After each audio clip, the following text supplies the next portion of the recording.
Hamas chief Haniyeh के बाद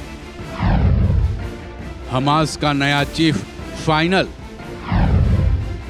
हानिया से भी है खतरनाक। नेतन्याहू ने कभी बचाई थी जान। आपने किसी की जान बचाई हो और अब वही आपका सबसे बड़ा दुश्मन बन बैठे तो क्या कहेंगे? ऐसा ही कुछ बेंजामिन नेतन्याहू के साथ हुआ है। हमास चीफ इस्माइल हानिया की जान चले जाने के बाद अब नए हमास चीफ को तय कर लिए जाने की मीडिया रिपोर्ट से बताया जा रहा है। हमास का जो नया चीफ होगा वो हानिया से भी ज़्यादा खतरनाक है।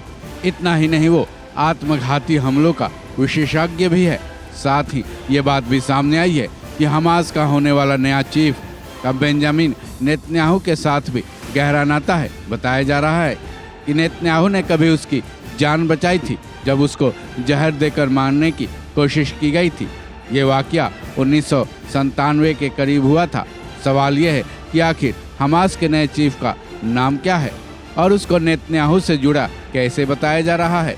दरअसल जिस खालिद मेशाल की बेंजामिन नेतन्याहू ने कभी जान बचाई थी, वही खालिद अब कट्टर दुश्मन के तौर पर उसके सामने खड़ा होगा, क्योंकि मीडिया रिपोर्ट्स है कि इस्माइल हानिया के बाद अब खालिद मेशाल को हमास का नया चीफ बनाया जाएगा या फिर बना भी दिया गया होगा।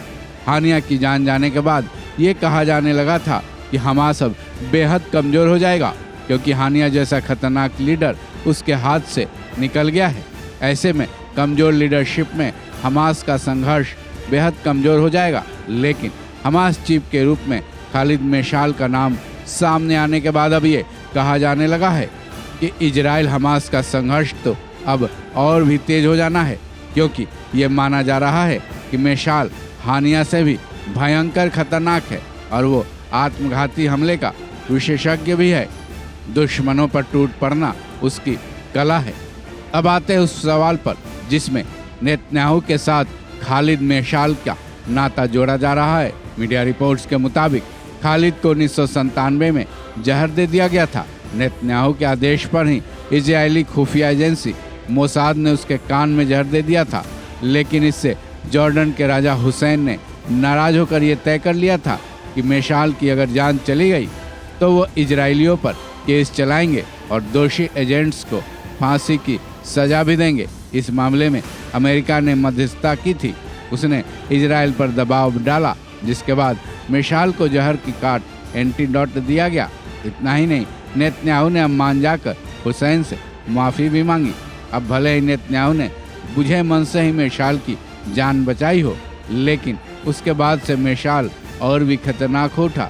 बहरहाल अब मेशाल और नेतन्याहू के बीच कैसी टक्कर होती है, ये देखने वाली बात होगी। इस खबर में बस इतना ही। बाकी अपडेट्स के लिए जुड़े रहें वन इंडिया हिंदी के साथ।